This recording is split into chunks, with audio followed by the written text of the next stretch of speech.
northern part, this used to be as a military camp, more for his servants and his military that used to live in the palace. It was all the way until the 15th century. The citizens lived inside of the walls of the palace. And then from that period, they slowly started to exit the walls of the palace. And the medieval city happened in this western side. And that's the reason why today, when you walk around, we can't recognize this wall.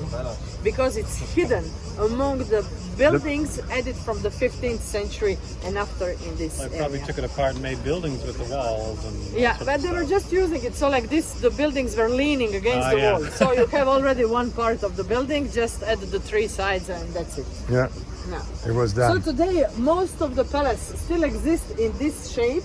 This northern, the central part, actually the residential area, was destroyed by citizens during the century because they were changing these existing buildings, adding a couple of different floors to have their own living space.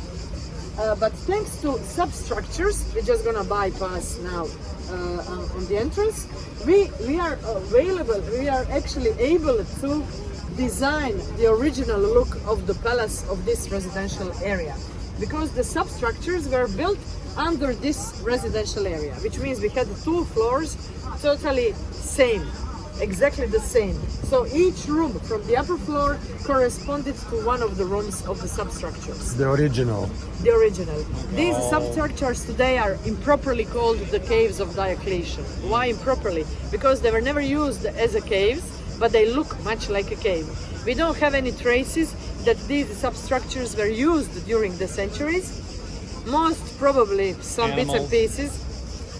Maybe that, maybe dungeons, and also maybe it was his hidden area.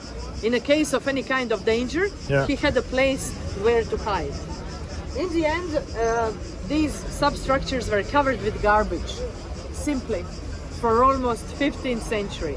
So that's the reason why most of the citizens of the palace didn't know that something existed in here. 200 years ago they started to clean the area, that's why they are extremely preserved, almost totally. And we still have bits and pieces in this area and this area that needs to be cleaned. Okay. So I always like to say for the students of archaeology in here, it's very interesting, yeah. Because they're sure they're gonna find something, in the same time they work and they do their thing. It's very... Thank you.